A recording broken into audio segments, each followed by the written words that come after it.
So hi student, how are you today? Myself Vishal, and what we study in the physical world, है ना? So this is our second lecture, and in first lecture we study about the what is physics and what is science, और actually हमने देखा ये कि what is the scope of physics. So lots of things we study in the lecture once, and now we study about the physics, technology and society. So first of all कि what is physics, हमने देखा था ना कि physics is the study of nature. So हमने nature की study, that means कि जो भी हम नेचर की स्टडी करते हैं वो हमारी क्या थी, फिजिक्स थी. ओके तो ये बहुत एक छोटा सा चैप्टर है, बट आपके होम बोर्ड के लिए या बोलो तो स्कूल के लिए बहुत ही इंपॉर्टेंट होता है. ठीक है ना, इंपॉर्टेंट दैट मीन्स कि एक इंटरेस्ट आपको दिलाता है कि इस चैप्टर्स में क्या क्या हमें पढ़ना था, है ना, क्या क्या दैट मीन्स कि हमें फिजिक्स के अंदर पढ़ना है. सो आपको बता दूँ तो फिजिक्स ही पूरी साइंस में मोस्ट प्रोमिनेंट है. दैट मीन्स कि फिजिक्स नहीं पढ़ोगे तो आप कुछ भी नहीं पढ़ा. कहने का मतलब सिंपली है ना कि अगर फिजिक्स नहीं पढ़ोगे तो ये सब क्या है, फालतू है. क्योंकि ईच एंड एवरी सब्जेक्ट में आपके, वो केमिस्ट्री हुआ, बायोलॉजी हुआ, कोई भी सब्जेक्ट हो जो भी साइंस के पार्ट हैं, उसमें अगर आप फिजिक्स नहीं पढ़ोगे दैट मीन्स कि सबका जो जनरेशन है, सबकी जो स्टडी है फिजिक्स के बिहाफ पे होती है. क्लियर ना. जैसे हम बात करें बायोलॉजी की, तो बायोलॉजी में क्या होगा, दैट मीन्स कि आप कोई भी वो करते हो ना, देखते हो पहले हमारा क्या होता है, फर्स्टली माइक्रोस्कोप. तो माइक्रोस्कोप किसके लॉ पे बेस्ड है, वो फिजिक्स के लॉ पे बेस्ड है. क्लियर हुआ. हम दूसरी बात करते हैं ना, आपकी केमिस्ट्री की बात करते हैं, तो केमिस्ट्री किसके लॉ पे बेस्ड है, दैट मीन्स कि अगर हम मान लो कि हमें क्या करना है, इलेक्ट्रॉन प्रोटॉन के बीच में, या हम मान लो कि दो चार्ज के बीच में हमें फोर्स की वैल्यू फाइंड करनी है, या कोई रिएक्शंस देखना तो उसमें से कितनी एनर्जी निकली, तो ये सब कितना है, ये सब क्या है, यही सब तो फिजिक्स है. ठीक है ना. सो फिजिक्स नहीं पढ़ा तो कुछ भी नहीं पढ़ा, बाकी सब क्या है, फालतू है. सो मैं बोल रहा हूँ, ऐसा नहीं है कि बाकी लोग अभी कहेंगे कि नहीं फिजिक्स और फिजिक्स ही प्रोमिनेंट है, नहीं, बाकी सबका भी एक रोल है. ठीक है. सो दैट्स वाई, बट हाँ physics is more important than okay. ठीक है. हाँ. सो अब तक हमने पढ़ा था फिजिक्स के बारे में, क्या था स्कोप, क्या था उसका, हमने देखा कि उसमें क्या क्या टर्म्स होते हैं, उसकी रेंज क्या थी, ये सब देखा हमने. सो ये हमारा आज का नेक्स्ट लेक्चर है, दैट मीन्स कि सेकंड लेक्चर है, और ये आज खत्म हो जाएगा आपका. ठीक है ना. फिजिकल वर्ल्ड, तो फिजिकल वर्ल्ड में हमने नेक्स्ट टॉपिक जो आपका है वो है आपका फिजिक्स, टेक्नोलॉजी एंड. ठीक है. सो आपको बता दूँ कि इस एरा में, दैट मीन्स कि हमारे मॉडर्न एरा में, या कोई भी मॉडर्न एरा कब आता है, जब टेक्नोलॉजी आती है ना. टेक्नोलॉजी मतलब कि बहुत इंपॉर्टेंट है किसी भी सोसाइटी या किसी भी जोन की डेवलपमेंट के लिए. जैसे आप बोलते हो ना कि जापान क्या है आज का, बहुत ही हाईटेक है. हाईटेक क्यों हो गया है, हाईटेक क्यों हुआ, क्योंकि उनके पास क्या है, टेक्नोलॉजी है. उन्होंने क्या, और ये टेक्नोलॉजी किस पे बेस्ड हुई. सो हमने देखा कि कभी कभी टेक्नोलॉजी क्या होती है कि साइंस के लॉ पे बेस्ड होती है. दैट मीन्स कि कोई भी चीज़ हमने देखा साइंस के लॉ बना दिया, उसके बेस पे हमने टेक्नोलॉजी बनाई. ठीक है. जैसे हम बात करें इन 18th सेंचुरी में क्या था कि उसके पहले क्या थे लोग, कि हम देखते थे ना कि अलग अलग कि ट्रैवलिंग करने में या किसी एक्सपोर्ट इंपोर्ट या कुछ भी यहाँ से वहाँ जाने के लिए बहुत मुश्किल होती थी. लेकिन 18th सेंचुरी में आपका स्टीम इंजन आया. स्टीम इंजन आने के साथ क्या हो गया, बहुत ही मॉडर्न, बहुत ही क्या हुआ, एक रिवोल्यूशन हुआ. उसके थ्रू हमने देखा कि बहुत सारी चीज़ें हमें क्या हो गई, हमने देखा कि जो हमारा टेक्नोलॉजी का मतलब क्या होता है बेसिकली, कि हमारी लाइफ को ईजी बनाए, है ना, जो भी हम काम करें उसको ईजी वे में करें. तो स्टीम इंजन आने के साथ साथ क्या हुआ कि जो भी हमारे ट्रैवलिंग के, जो भी हमारे यहाँ से वहाँ कहीं भी जाने के जो चीज़ें थी वो क्या हो गई, आसान हो गई. लेकिन स्टीम इंजन जो था वो किस पे बेस्ड था. स्टीम मतलब क्या होती है, हीट, है ना, वो वेपर कहते हैं ना, वेपर हीट जहाँ पे बात करें, है ना. तो अब ये किसके लॉ पे बेस्ड था, तो ये था आपके थर्मोडायनेमिक्स के लॉ पे बेस्ड था. दैट मीन्स कि हमने थर्मोडायनेमिक्स के स्टडी करते हुए उसको क्या किया, उसकी एफिशिएंसी को बढ़ाया. किसकी एफिशिएंसी, स्टीम इंजन की एफिशिएंसी को. ठीक है ना. तो इसकी हमने देखा अलग अलग तरीके से देखा. दैट मीन्स कि थर्मोडायनेमिक्स क्या था, जिसमें हम किसकी बात करें, हीट की बात करें, एनर्जी की बात करें, टेम्परेचर की बात करें. ठीक है ना. तो स्टीम मतलब क्या था भाई, स्टीम इंजन आपके देखा ना, पहले आपने कोल वाले वो ट्रेन थी, है ना, आप उसमें क्या करते, कोल को बर्न कर देते, उसके हिसाब से वो ट्रेन आपकी चलती रहती थी. ठीक है. तो बहुत सारी चीज़ें हैं जिसमें क्या हुआ कि, और ये सोसाइटी और टेक्नोलॉजी और ये आपका फिजिक्स, ये तीनों क्या है, आपस में इंटरलिंक हैं. तो किसी भी डेवलपमेंट के लिए क्या है, ये टेक्नोलॉजी भी बहुत ज़्यादा इंपॉर्टेंट रोल प्ले करती हैं. ठीक है. क्लियर हुआ. और कभी कभी हमने ये भी देखा, जैसे हम बात करें कि उसमें कौन कौन से क्या क्या थे, जैसे मान लें रॉकेट का प्रपोजन. तो रॉकेट का प्रपोजन किस लॉ पे बेस्ड है, तो लॉ न्यूटन्स के लॉ पे बेस्ड है. ठीक है ना. सो अगर हम देखें और, तो हमारे और साइंटिस्ट थे, दैट मीन्स कि इन 1933 अर्नेस्ट रदरफोर्ड जो थे उन्होंने बोला था कि किसी भी एटम से, दैट मीन्स कि किसी भी एटम से एनर्जी को एक्सट्रैक्ट करना, वह निकालना बहुत ही मुश्किल है. दैट मीन्स कि वो मुश्किल नहीं, मतलब हो ही नहीं पाएगा. ठीक है ना. वो क्या था, उन्होंने क्या किया, उसको डिसमिस कर दिया था। लेकिन उसके बाद 1938 दैट मीन्स कुछ ही सालों के बाद हमारे एक साइंटिस्ट थे हैन और मेटनर, उन्होंने क्या किया, वो न्यूट्रॉन्स के साथ, दैट मीन्स कि वो न्यूट्रॉन के जो फ्यूजन थे, दैट यूरेनियम का, यूरेनियम क्या था, तो वो एक रेडियो एक्टिव मटेरियल था जिसमें क्या थी, उस एटम से बहुत सारी एनर्जी को उन्होंने डिसिपेट करते हुए देखा। उन्होंने उसकी क्या की, डिस्कवरी की। जैसे हम बात करें उसकी, जैसे हम बात करें न्यूक्लियर फिजन, है ना, न्यूक्लियर रिएक्शन, आप देखते हो ना कि न्यूक्लियर रिएक्टर जैसे क्या होता है, बहुत सारी एनर्जी को हम क्या करते हैं उसमें, उससे निकलती है, तो उसको क्या करते हैं, कंट्रोल करके हम क्या करते हैं, न्यूक्लियर रिएक्टर से बहुत सारी हम क्या ना करेंगे, बहुत सारी बिजली पैदा कर, दैट मीन्स इलेक्ट्रिसिटी करंट क्या कर प्रोड्यूस कर सकते हैं, जनरेट कर सकते हैं। ठीक है, जैसे आपने देखा था कि इसका जो जनरेशन था अप्रॉक्सीमेटली 1938 में था, और उसी के कुछ साल बाद आपने देखा था ना कि हिरोशिमा नागासाकी में क्या हुआ, 1940 आई थिंक 45 या अप्रॉक्सीमेटली उसी के आसपास उन्होंने देखा कि उसके ऊपर न्यूक्लियर बॉम्ब गिरा दिया।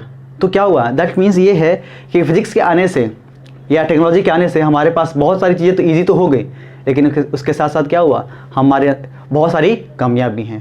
जैसे अगर बात करें हम मॉडर्न एरा में हैं कि टेक्नोलॉजी है, जैसे बात करें मोबाइल फ़ोन का, इस टाइम क्या है, मोबाइल फ़ोन बहुत ज़्यादा इंपॉर्टेंट रोल प्ले कर रही है हमारी लाइफ में, है ना। तो लेकिन मोबाइल तो ठीक है, सो ओके, हम जैसे हम जो आपकी अपनी बातें शेयर कर रहे हैं वो किसके थ्रू हो रही है, आप देख पा रहे हो मोबाइल पे, लैपटॉप पे, जो जहाँ भी आप देख सकते हो, जो भी इलेक्ट्रॉनिक्स डिवाइसेस हैं, ठीक है ना, वो किसकी देन है, फिजिक्स की देन है, टेक्नोलॉजी की देन है, ठीक है ना। तो ये इसका ड्रॉबैक्स क्या है, जैसे मान लो मोबाइल की बात करें तो इसमें से क्या होता है, रेडिएशंस निकलती हैं जो हमारे ब्रेन के लिए, हमारी बॉडी के लिए क्या है, बहुत ज़्यादा हार्मफुल भी हैं। तो उसके कुछ बेनिफिट्स भी हैं और उसके कुछ ड्रॉबैक भी हैं। तो साइंस के आने से या फिजिक्स के आने से बहुत सारी चीज़ें हमारी फॉल्ट भी, जैसे हमारे बात करें न्यूक्लियर बॉम्ब की, न्यूक्लियर वेपन की बात करें ना, न्यूक्लियर रिएक्टर तो ठीक है, लेकिन न्यूक्लियर वेपन की बात करें तो ये क्या है हमारे, ये तो हमारे लिए हार्मफुल है ना, ये हमारे लिए क्या है, ड्रॉबैक है। ठीक है, कभी कभी मैंने देखा हमने कि टेक्नोलॉजी के बाद हमारी साइंस आ गई, या मतलब साइंस की बात करें तो हम किसकी बात कर रहे हैं, फिजिक्स की बात करें, ठीक है ना, टेक्नोलॉजी के बाद। अब ये कैसे हुआ, तो हमारे approximately I think 19th century के अप्रॉक्सीमेटली हमारे एक साइंटिस्ट थे गुग्लियमो मार्कोनी ने क्या किया, पहले क्या थे कि क्या थे, वायर्ड कनेक्शन से, दैट मीन्स कि अगर हम कहीं बात करनी हो तो हमें वायर के थ्रू बात करते थे, है ना, वायर वहाँ पे आपने देखा होगा टेलीफोन में कि वायर के थ्रू बात होती थी। लेकिन उसके बाद हमारे गुग्लियमो मार्कोनी ने, उन्होंने एक इन्वेंट किया रेडियो मतलब क्या था, एक ये वायरलेस कनेक्शन था, दैट मीन्स कि ये क्या था, वायरलेस कम्युनिकेशन था। आपने देखा होगा ना कि यहाँ पे एक सिस्टम लगाते हैं, फिर उसको बिना कनेक्शन के हम कहीं और उसको सुन पाते थे, ठीक है ना। तो उन्होंने अप्रॉक्सीमेटली 19th सेंचुरी में उसकी इन्वेंशन की।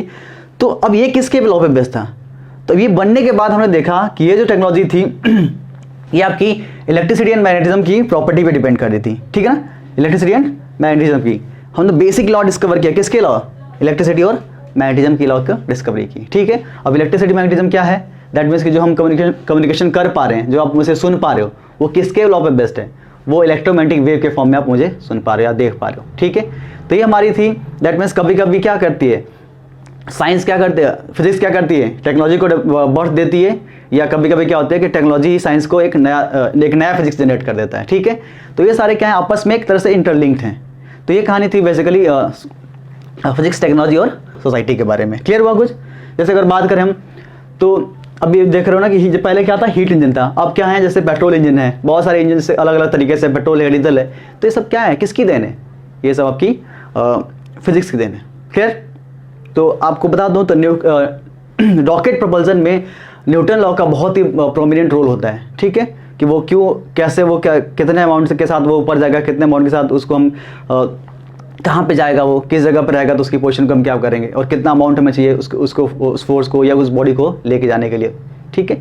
तो ये सारे टर्म्स हमने देखा फिजिक्स के अंदर, ठीक है, और ये टेक्नोलॉजी से बहुत ज़्यादा इंटरलिंक है। और एट लास्ट हम बात करें तो हमने देखा ना कि अभी आज के जो मॉडर्न एरा है उसमें हमने क्या किया, सिलिकॉन चिप्स डेवलप कर दी। डायोड की बात करें, जैसे आप देखते हो पहले क्या था कि बड़ी टीवी होती थी, ठीक है ना, उसका मदरबोर्ड बड़े बड़े होते थे, लेकिन आज देख रहे हो कि छोटे से ही फ़ोन में उसकी मदरबोर्ड कितनी होती है, छोटी सी होती है। वो किस पर डिपेंड करती है, नैनो टेक्नोलॉजी के डिपेंड करती है। तो ये सब किसकी देन है, ये सब किसकी, फिजिक्स की देन है। क्लियर हो कुछ।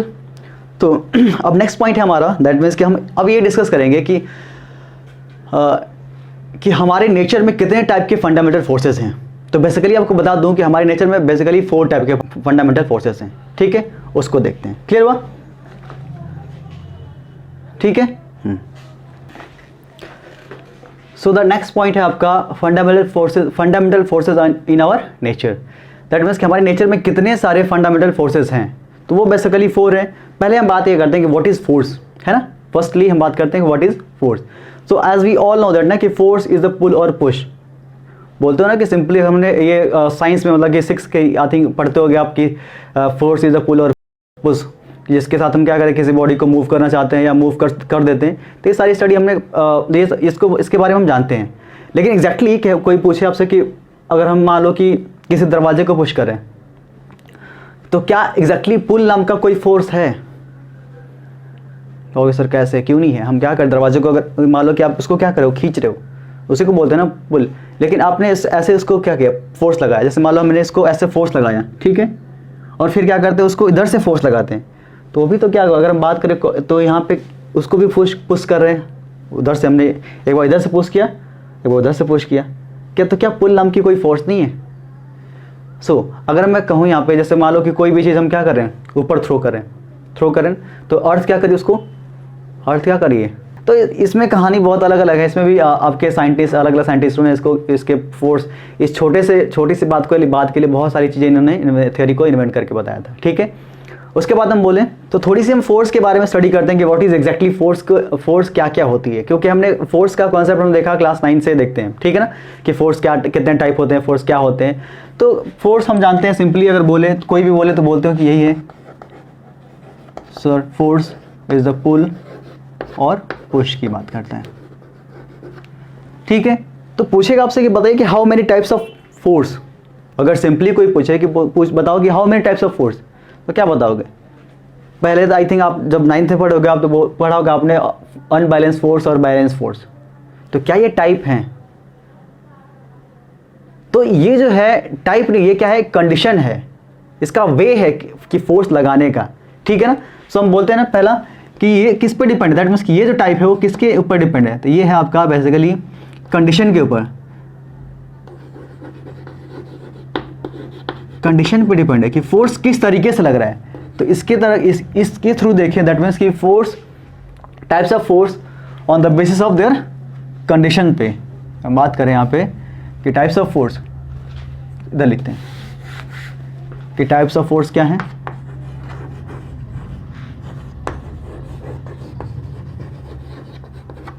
ठीक है, तो पहला जो हमने बात करें यहाँ पे कि पहला जो टाइप था वो किसके बेस पे था, तो उसकी कंडीशन पे बेस था।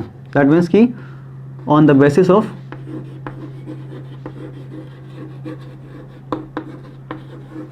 कंडीशन,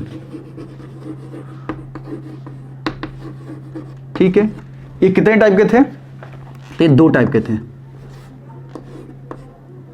पहला था आपका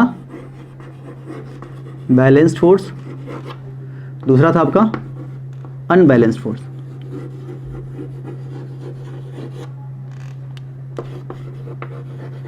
ठीक है, फोर्स बैलेंस और अनबैलेंस। अब बैलेंस्ड अनबैलेंस क्या होते हैं? जैसे अगर मान लें कि यहाँ पे कोई बॉडी है, ठीक है, एक ब्लॉक है, मान लो कि F1 इधर लग रहा है और F2 इधर लग रहा है, और सेम लाइन ऑफ एक्शन में, किधर लग रहा है, same line of action, that means कि दोनों की लाइन ऑफ एक्शन क्या है, सेम है। तो यहाँ पे बोल रहे हैं कि ये जो फोर्स है, अगर मान लो कि यहाँ पे ये भी 10 न्यूटन का फोर्स है और ये भी कितने का है, 10 न्यूटन का फोर्स है, तो ये जो कंडीशन होगी वो क्या होगी, ये किसकी होगी, ये तो होगी ना आपकी किसकी, बैलेंस्ड की होगी कि नहीं होगी। और हम बात करें यहाँ पे, जैसे मान लो एक और ब्लॉक है, एक फोर्स ऐसे लगा F1, एक फोर्स ऐसे लगा F2, एक फोर्स ऐसे लगा F3, ठीक है। मान लिया ये कितना है आपका 5, ये भी कितना है, मान लो 5, ये मान लिया 10 और ये मान लिया आपका 5 न्यूटन। तो क्या ये जो कंडीशन है कौन सी कंडीशन है? ये आई थिंक आपकी किसकी है, अनबैलेंस फोर्स। बैलेंस मतलब क्या कि इसको देख रहे हैं कि यहाँ पे भी इसको बैलेंस भी नहीं कर पा रहा और ये भी देख रहे हैं कि ये इधर भी बैलेंस नहीं है। दैट मीन्स कि ये किसका है, ये अनबैलेंस फोर्स का एग्जाम्पल है, ठीक है। तो ये किसके ऊपर बेस होते हैं आपके, on the basis of their condition, मतलब किस तरीके से फोर्स उसके ऊपर लगा हुआ है, ठीक है। ये आपकी कहानी होती है। दूसरी हम बात करें, दूसरा जो टाइप है उसके बेसिस पे हम बात करें, तो यहाँ पे हम बात करें तो वो होता है ऑन द बेसिस ऑफ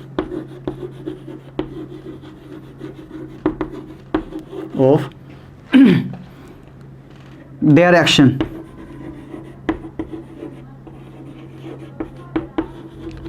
कि ये जो टाइप है दैट मीन्स कि दूसरा जो मतलब कि इसको टाइप बताने के लिए कि ऑन द उसके एक्शन किस तरीके से हैं, दैट मीन्स वो किस तरीके से एक्ट कर रहा है। अगर बोले तो यहाँ पे कि बोलोगे सर ये भी तो एक्शन ही है, लेकिन एक कंडीशन बता रहा है कि वो फोर्स किस तरीके से लग रहा है। लेकिन यहाँ पे बात करें कि वो उसका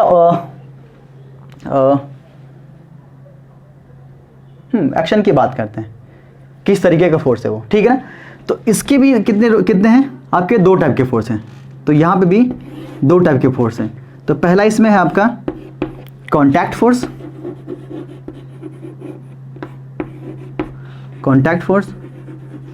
और दूसरा है आपका फील्ड फोर्स।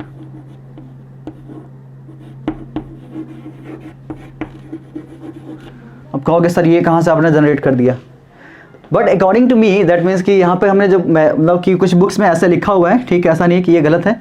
तो आप इसको फील कर सकते हो, समझ सकते हो कि हाँ ये चीज़ें कैसे हुई होंगी, इसका मतलब क्या है। तो आपको बता दूं तो बेसिकली जो हमारे यूनिवर्स में 2 ही तरीके के फोर्स हैं, 2 ही तरीके के, मतलब वो एक तो बोलोगे सर फंडामेंटल वो अलग चीज़ है, वो अलग चीज़ है, लेकिन यहाँ पे तरीके जो है ना वो बेसिकली 2 ही हैं आपके। तो पहला उसमें है आपका कॉन्टैक्ट। अब हम बात करते हैं कॉन्टैक्ट फोर्स किस टाइप का है, दैट मीन्स कि जिसमें क्या हो, डायरेक्ट बॉडी से क्या हो, कनेक्शन हो, डायरेक्ट बॉडी से क्या हो, वो पास में क्या हो, स्टिक हो रहे हो, चिपक रहे। जैसे मान लो कि अगर हम किसी को पुश कर रहे हैं, पुश करना किस टाइप का फोर्स हुआ, कॉन्टैक्ट फोर्स हुआ। अगर हम बात करें फ्रिक्शन की फोर्स को, तो फ्रिक्शन क्या होता है, जब तक वो कॉन्टैक्ट में होगा तब तक फ्रिक्शन लगता है क्या, नहीं लगता है। तो अगर हम यहाँ पे बात करें जैसे कि मस्कुलर फोर्स की बात करें, बॉइंट फोर्स की बात करें, जैसे फोर्स ऑफ बॉयंसी की बात करें, तो इसमें ये सब किस टाइप के फोर्सेज हैं, आपके कॉन्टैक्ट फोर्सेज हैं। जैसे हम बात करें एग्जांपल में इसको ले लेते हैं, तो आपका फ्रिक्शन का फोर्स, ठीक है ना, फ्रिक्शन का फोर्स, ठीक। तो ये एग्जांपल था। अब हम बात करते हैं फील्ड फोर्स के। तो फील्ड फोर्स अगर हम एग्जांपल लें आपका मैग्नेट का, है ना, या ग्रेविटी का फोर्स, दैट मीन्स कि ग्रेविटेशनल फोर्स की बात करें, जैसे कोई भी बॉल थ्रो करते हो, कोई भी ऑब्जेक्ट थ्रो करते हो तो किधर आता है, नीचे आता है। तो अगर ऐसा नहीं कि हमने यहाँ पे थ्रो किया तो आ गया, इधर थ्रो किया तो नहीं आया, वो क्या होगा, अर्ज होगी, हर एक बॉडी को क्या करेगी, अपनी तरफ अट्रैक्ट करना चाहती है। तो वो ऐसा नहीं कि यहाँ पे अलग था, यहाँ पे अलग था, वो क्या था, बराबर था। दैट मीन्स कि अगर हम अर्थ सरफेस की बात करें तो उसकी चारों तरफ फोर्स की जो सरफेस पे क्या होती है, बराबर होती है, ठीक है, क्लियर हुआ। तो ये किस टाइप का फोर्स है, यहाँ पे तो कोई डायरेक्ट उसको खींच तो नहीं रहा ना, ये तो अर्थ क्या करे, अपना इफेक्ट दे रही है बिना उसको कांटेक्ट में, बिना उसको टच किए। जैसे मैग्नेट की बात करते हैं, जैसे 2 मैग्नेट लाए तो कभी क्या होता है आपस में चिपक जाता है, दूर से ऐसा रखे यहाँ पे चिपक गया अपने आप, ठीक है ना।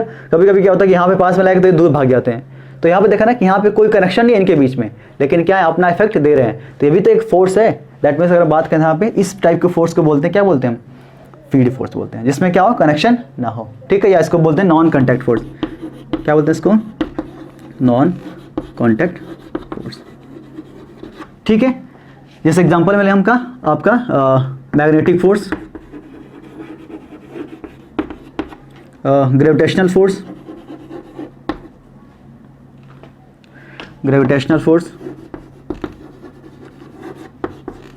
ठीक है। ये सब क्या होते हैं आपके फील्ड टाइप के फोर्स होते हैं, क्लियर हुआ। अब हम देखेंगे कि दैट मीन्स कि हमारे नेचर में कितने टाइप के फंडामेंटल फोर्सेज होंगे। तो ये तो टाइप था, हमने बोल दिया। तो हमारे नेचर में बेसिकली 4 टाइप के फंडामेंटल फोर्सेज हैं, जिनके ऊपर मतलब जितने भी फोर्सेज हैं वो उन चारों फोर्सेज से ही मिलके बने होते हैं, या उन चारों फोर्सेज के एप्लीकेशन होते हैं, ठीक है, समझ में आया। तो उसको देखते हैं हम। तो जो इसमें पहला फोर्स है वो आपका ग्रेविटेशनल फोर्स, ठीक है ना। सो आई थिंक आप ग्रेविटेशनल फोर्स से आप क्लास 9 में आप अवेयर थे कि ग्रेविटेशनल फोर्स क्या होती है। तो ग्रेविटेशनल फोर्स क्या होती है कि वो यूनिवर्स में जितने भी बॉडीज हैं जिसके पास मास है, वो आपस में क्या होना चाहती हैं, अट्रैक्ट होना चाहती हैं, ठीक है। तो यहाँ पे देखते हैं। तो पहला आपका जो पहला फंडामेंटल फोर्स है उसमें है आपका ग्रेविटेशनल फोर्स,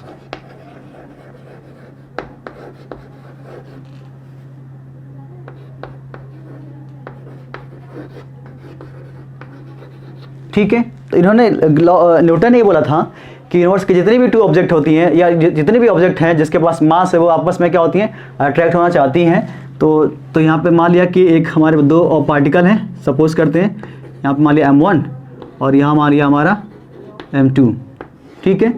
तो और इनकी बीच की मान लिया सेपरेशन कितनी है, R है, सेंटर, ये R क्या थी, सेंट्रल सेपरेशन थी। तो हमने देखा कि इनके बीच में क्या थी, एक अट्रैक्शन फोर्स लग रही थी। कौन सी force, attraction force, attractive force लग रही थी, ठीक है। वो उस फोर्स की जो वैल्यू थी, जो फॉर्मूला था वो कितना था, दैट मीन्स कि Fg की बात करें तो G m1 m2 upon r का स्क्वायर, जहाँ पे g क्या था, ग्रेविटेशनल कांस्टेंट था, ठीक है। तो ये जो फोर्स थी, जो पहला फंडामेंटल फोर्स है वो क्या है, ग्रेविटेशनल फोर्स। अब ये जो फोर्स थी तो हमने देखा कि ये ऐसा नहीं कि सिर्फ यहाँ पे है तो तभी फोर्स लगेगी, ये इन्फिनाइट तक एक्ट कर रही थी। दैट मीन्स कि यूनिवर्स में जितनी बॉडी है वो इन्फिनाइट तक दूर है, और मान लो कि हाँ मैं हूँ और मैं किसी ना किसी बॉडी से क्या हो रहा हूँ, अट्रैक्ट हो रहा हूँ, या आप किसी ना किसी बॉडी से क्या हो रहे हो, अट्रैक्ट हो रहोगे, ठीक है। तो यूनिवर्स में जितनी भी बॉडीज़ हैं, जितने भी मैटर है, जितना भी जिसके पास मास है, सब क्या होते हैं, आपस में अट्रैक्ट होना चाहते हैं, ठीक है। तो मतलब ये कहाँ तक एक्ट करेगा, तो ये it will act at infinity. कहाँ तक एक्ट करेगा, इन्फिनिटी तक एक्ट करेगा, इन्फिनिटी, ठीक है। और ये किस टाइप, दैट मीन्स इन्फिनिटी तक एक्ट करने का मतलब क्या होगा, ये किस टाइप का फोर्स हुआ, मतलब टाइप से मतलब क्या होगा, ये लॉन्ग रेंज फोर्स है, लॉन्ग रेंज, ठीक है, लॉन्ग रेंज फोर्स है, क्लियर। और क्या होगा इसके, और ये हमेशा क्या होगा, अट्रैक्टिव इन नेचर होगा, हमेशा क्या करेंगे, अट्रैक्ट होगा, ठीक है। जैसे अगर बात करें तो हम क्या करते हैं, अर्थ और सन क्या होते हैं, आपस में अट्रैक्ट होना चाहते हैं। जैसे मान लो कोई बॉडी ऊपर थ्रो करें तो वो सन क्यों नहीं खींच लेता है, क्यों, क्योंकि हम ये अर्थ का मास क्या है, ज़्यादा है, और डिस्टेंस क्या है, सन से काफ़ी नज़दीक है हमारे अर्थ से, ठीक है ना। सन से क्या है, बहुत दूर है, और अर्थ से क्या है, बहुत नज़दीक है, ठीक है। सो दैट्स वाई क्या होता है, कोई बॉडी अगर ऊपर जाती है तो नीचे गिर जाती है, लेकिन ऐसे इस जगह फेंक दो जहाँ पे क्या हो जाए, दोनों बैलेंस हो जाए। जब बैलेंस हो जाए तो क्या होगा, ऊपर जाके फंस जाते हैं, तो उसे बोलते हैं ना ग्रेविटी फ्री स्पेस, ठीक है, क्लियर हुआ। तो ये हमारा एक टाइप का फोर्स था, कौन सा, ग्रेविटेशनल फोर्स था। दूसरे फोर्स की बात करें तो दूसरा फोर्स था आपका इलेक्ट्रोस्टैटिक फोर्स या इलेक्ट्रोमैग्नेटिक फोर्स। तो दूसरा जो आपका फंडामेंटल फोर्स है उसका नाम है इलेक्ट्रोमैग्नेटिक फोर्स, ठीक है। इलेक्ट्रोमैग्नेटिक फोर्स, तो आई थिंक हमने इलेक्ट्रोमैग्नेटिज्म बताया था आपको कि इलेक्ट्रिसिटी और मैग्नेटिज्म की बात करें। दैट मीन्स कि हम इलेक्ट्रिसिटी किसके थ्रू था, तो चार्ज के थ्रू था। किसके थ्रू था, चार्ज के थ्रू था ना, कि चार्ज जब फ्लो करेगा, दैट मीन्स इलेक्ट्रॉन जब फ्लो करेंगे तभी करंट किसी कंडक्टर में फ्लो करती है। तो चार्ज हमने देखा था ना कि चार्ज क्या थे, एक बार पॉजिटिव भी थे और क्या थे, नेगेटिव भी थे कि नहीं थे, ठीक है ना। सो हम जानते हैं ना कि अगर मान लिया कि यहाँ पे प्लस क्यू है, प्लस क्यू चार्ज, और यहाँ पे मान लिया माइनस क्यू चार्ज है, प्लस क्यू और माइनस क्यू चार्ज है, तो हमने ये पढ़ा है ना कि लाइक चार्ज क्या होते हैं, रिपेल होते हैं, और अनलाइक चार्ज क्या होते हैं, अट्रैक्ट होते हैं। तो यहाँ पे कौन से चार्ज हैं, अनलाइक चार्ज होंगे ना, तो यहाँ पे क्या होगा, ये अट्रैक्ट होगा कि नहीं होगा। अगर मान लिया कि यहाँ पे ये अनलाइक चार्ज था, यहाँ पे मान लिया कि लाइक चार्ज हो, जैसे मान लिया कि यहाँ पे प्लस क्यू, यहाँ पे भी प्लस क्यू, ठीक है। तो ये क्या होते हैं, ये भी तो आपस में क्या हो गए, ये तो रिपल होना चाहेंगे, दैट मीन्स कि ये इधर भागेगा, ये इधर भागेगा, तो यहाँ पे कौन सा फोर्स होगा, रिपल्सिव फोर्स होगा, ठीक है। अट्रैक्ट होगा और ये क्या होगा, रिपेल होगा, ठीक है, क्लियर हुआ। अब इसके लिए जो हमने फॉर्मूला था, तो हमारे कूलम्ब्स ने बताया था कि जो एफ इलेक्ट्रोस्टैटिक फोर्स होती है, इलेक्ट्रोमैग्नेटिक फोर्स होती है, वो कितनी होती है, तो के Q1 Q2, दैट मीन्स कि ये 1 है 2 है, तो मान लिया यहाँ पे 1 मान लो 2 मान लो। तो ये था आपका, ये फॉर्मूला आप क्लास 12th में पढ़ोगे, अभी बस इसको देख लो कि ये चीज़ क्या होती है, ठीक है। तो हमने देखा कि ये भी जो फोर्स था ये भी कहाँ तक एक्ट करता है, तो ये भी it also act as at infinity. ये कहाँ तक एक्ट करेगा, ये भी इन्फिनिटी तक एक्ट कर रहा था, ठीक है। तो इसका मतलब क्या होगा, जब दूर तक एक्ट कर रहा था, मतलब पास है तभी भी करेगा, दूर है तभी भी करेगा। इसका मतलब कौन सी फोर्स, मतलब कि ये किस टाइप की फोर्स है, तो ये भी क्या है, ये भी लॉन्ग रेंज फोर्स थी। कौन सी फोर्स है, लॉन्ग रेंज फोर्स है, ठीक है, क्लियर हुआ, ठीक है। तो ये हमारा दूसरा था। अब हम तीसरे की बात करें तो तीसरा को हम यहाँ पे देख लेते हैं। तो तीसरा फोर्स आपका होता है, वो होता है तीसरा फंडामेंटल फोर्स, वो है आपका स्ट्रॉन्ग न्यूक्लियर फोर्स। अब स्ट्रॉन्ग न्यूक्लियर फोर्स क्या है, तो आई थिंक आप न्यूक्लियस के बारे में जानते हो, आई थिंक क्लास 9-10th में आपने पढ़ा होगा न्यूक्लियस के बारे में, एटम के बारे में जाना होगा। तो एटम के अंदर क्या होता है, न्यूक्लियस होता है। तो यहाँ पे मान लिया कि हमारे पास एक न्यूक्लियस है, तो हमने मान लिया यहाँ पे न्यूक्लियस बना लिया, ठीक है। अब न्यूक्लियस के अंदर क्या होते हैं, न्यूक्लियॉन्स होते हैं। तो न्यूक्लियॉन्स क्या होते हैं आपके, तो आपने पढ़ा होगा, ये होता है प्रोटॉन और न्यूट्रॉन, प्रोटॉन न्यूट्रॉन होते हैं। तो न्यूट्रॉन क्या होता है, अनचार्ज होता है, दैट मीन्स उसके पास वो उसके पास नल चार्ज होता है, दैट मीन्स कि जीरो चार्ज होते हैं, और इसके पास क्या होता है, पॉजिटिवली चार्ज होता है, ठीक है। लेकिन अगर हम बात करें तो अभी हमने देखा ना कि सर लाइक चार्ज क्या थे, रिपल कर रहे थे, ठीक है ना। तो यहाँ पे देखा कि इतने ढेर सारे, किसी भी एटम में बहुत से ढेर सारे क्या होते हैं, प्रोटॉन न्यूट्रॉन होते हैं। तो वो यहाँ पे इनके बीच में कौन सा फोर्स है, मतलब इनको कौन सा फोर्स बांध के रखता है, ये तो बाहर निकल चाहेंगे ना। लेकिन हम जानते हैं ना कि जो एटम की जो न्यूक्लियस की जो साइज होती है अप्रॉक्सीमेटली इतनी छोटी साइज में, तो यहाँ पे अभी कोई एक्सपेरिमेंटल प्रूफ नहीं है कि इतनी छोटी साइज में आपका ये ग्रेविटेशनल फोर्स एक्ट करता है, अभी कोई एक्सपेरिमेंटली प्रूफ नहीं है। लेकिन यहाँ पे कौन सा फोर्स है जो इन दोनों को इलेक्ट्रोस्टैटिक फोर्स के थ्रू क्या होंगे, तो बाहर निकल जाएंगे। लेकिन इन दोनों फोर्स को कौन बांधता है, तो इन दोनों फोर्स को जो बांधने वाला फोर्स है, दैट मीन्स इस छोटी से रेंज पे जो फोर्स लगता है उस फोर्स को बोलते हैं हम स्ट्रॉन्ग न्यूक्लियर फोर्स, ठीक है ना। मतलब इन दोनों को, या न्यूट्रॉन प्रोटॉन को या प्रोटॉन प्रोटॉन को जो आपस में बांधने वाला फोर्स ही हमारा क्या होता है, स्ट्रॉन्ग न्यूक्लियर फोर्स होता है। क्लियर हुआ कुछ। तो ये न्यूक्लियस के अंदर लगता है, क्लियर। तो ये हमारा होता है स्ट्रॉन्ग न्यूक्लियर फोर्स, ठीक है इतना। तो ये बहुत ही छोटी डिस्टेंस पे लगता है, so that's why this is called short range force, short range force. क्या होता है, बहुत ही छोटी डिस्टेंस है ना, तो क्या होगा, शॉर्ट रेंज फोर्स होगा, ठीक है। सो अगर हम इसमें देखें तो यहाँ पे अब ये जो फोर्स था क्या इलेक्ट्रॉन के बीच में लगता है, तो आपको बता दूं तो ये जो फोर्स है इलेक्ट्रॉन के बीच में नहीं लगता है। दैट मीन्स कि स्ट्रॉन्ग न्यूक्लियर फोर्स इलेक्ट्रॉन के बीच में नहीं लगता है। यहाँ पे स्ट्रॉन्ग न्यूक्लियर फोर्स इलेक्ट्रॉन के बीच में नहीं लगता है, ठीक है। क्लियर हुआ कुछ। तो ये हमारी फोर्स थी स्ट्रॉन्ग न्यूक्लियर फोर्स, और ये बहुत ही क्या है, बहुत ही शॉर्ट रेंज फोर्स है। तो अप्रॉक्सीमेटली ये कहाँ तक एक्ट करते हैं, इट एक्ट एट ओनली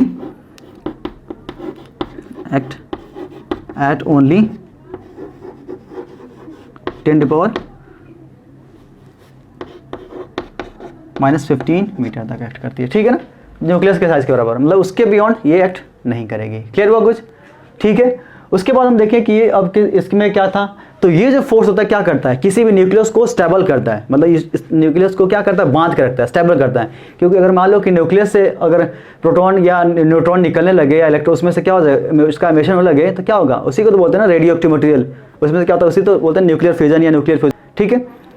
तो ये क्या करता है, स्ट्रॉन्ग न्यूक्लियर फोर्स क्या करता है, इसको ये स्टेबिलिटी को गेन करता है, स्टेबिलिटी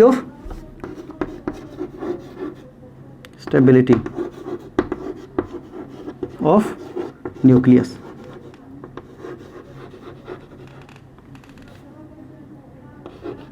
ठीक है ना। ये स्टेबिलिटी कराता है किसके, इनके न्यूक्लियस को स्टेबल कराता है, ठीक है।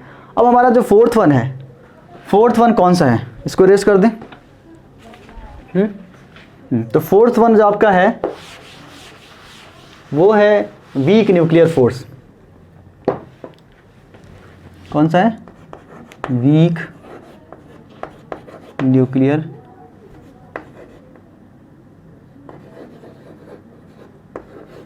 फोर्स।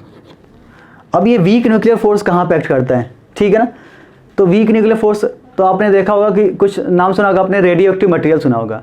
दैट मीन्स कि जिसका न्यूक्लियस क्या होता है, स्टेबल नहीं होते हैं।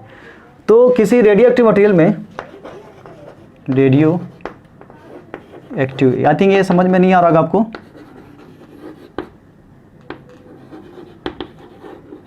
ठीक है।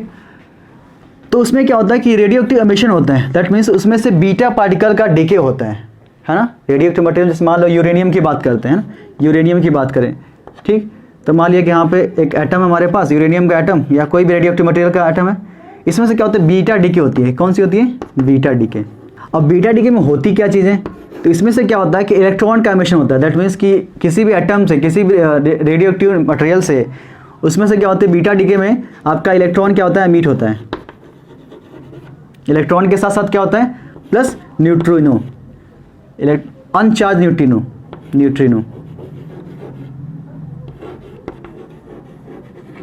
ठीक है ना, न्यूट्रिनो। अब न्यूट्रिनो देखो, अब ये जब चीज़ें होती हैं, दैट मीन्स कि इस इंटरेक्शन में, दैट मीन्स कि ये जो बीटा डिके में इलेक्ट्रॉन और न्यूट्रिनो के बीच में जो इंटरेक्टिव फोर्स होती है, जो फोर्स डेवलप होती है, या जो फोर्स के थ्रू वो एमिशन होता है उनका, उसी फोर्स को बोलते हैं वीक न्यूक्लियर फोर्स।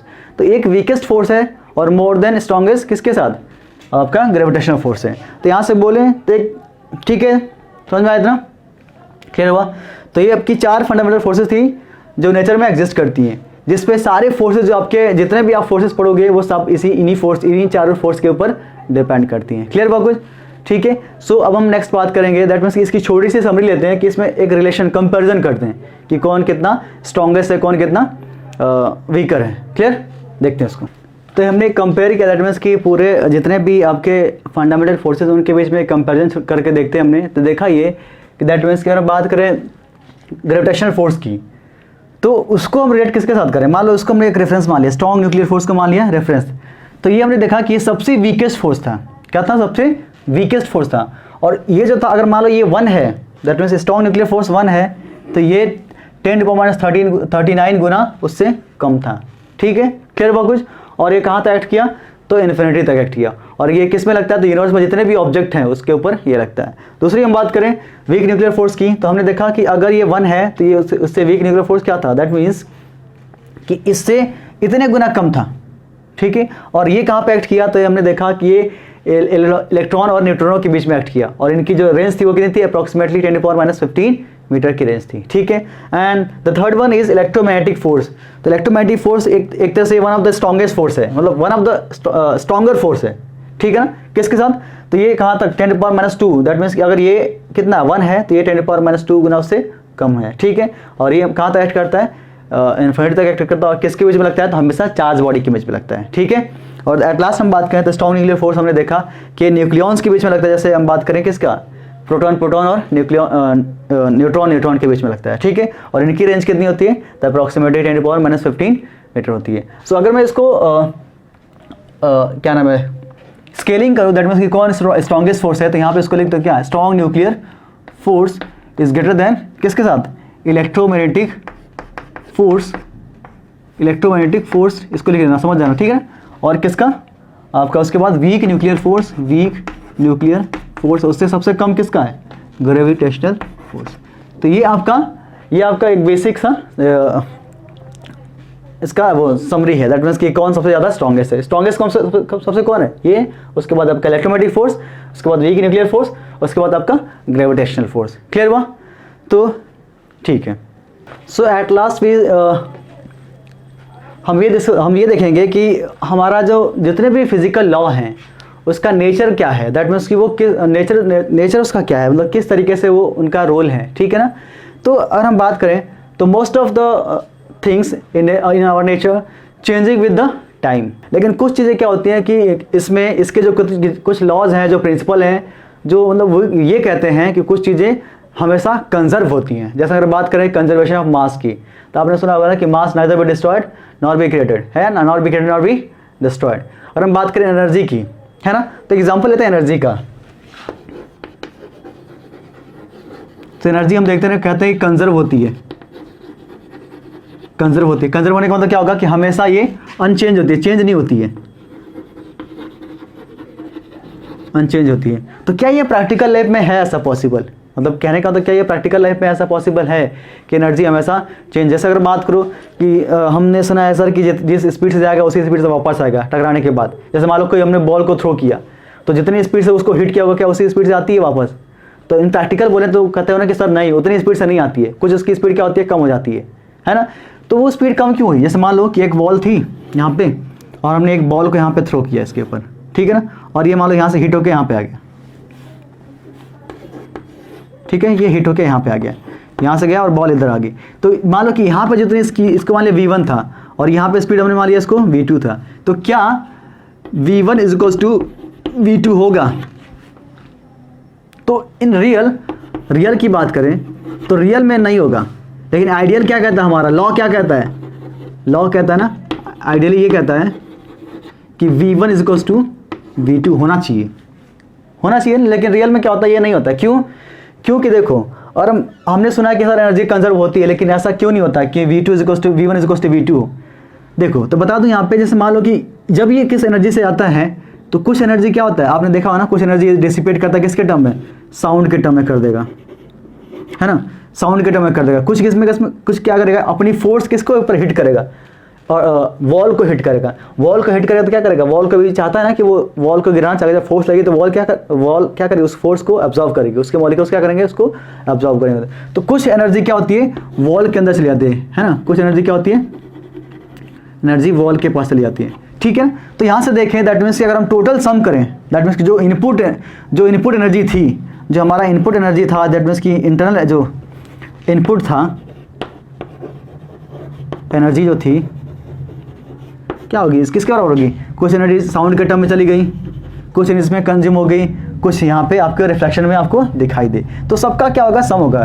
तो एग्जैक्टली अगर बोलें तो जो नेचर होते हैं ना फिजिकल लॉ के, वो एग्जैक्टली वो सेम होते हैं, वो कांस्टेंट होते हैं, वो टाइम के साथ चेंज नहीं होते हैं। अगर हम रियल की बात करें तो रियल में भी और आइडियल में भी, ठीक है। जैसे आप बोलते हैं ना कोई बॉल ऊपर जाती है तो सर नीचे आती है, तो उसकी जैसे मान लो यहाँ पे था, इसको होल्ड किया, तो इसको होल्ड जब यहाँ पे करते तो इसकी एनर्जी क्या है, पोटेंशियल मैक्सिमम है, लेकिन इसको होल्ड किया है तो काइनेटिक क्या इसकी 0 है, ठीक है ना। लेकिन इसकी टोटल एनर्जी कितना है, मान लो कि फिक्स है कि नहीं है, जैसे हम नीचे आएंगे तो पोटेंशियल क्या होगी, कम होगी, और काइनेटिक क्या होगी, बढ़ेगी।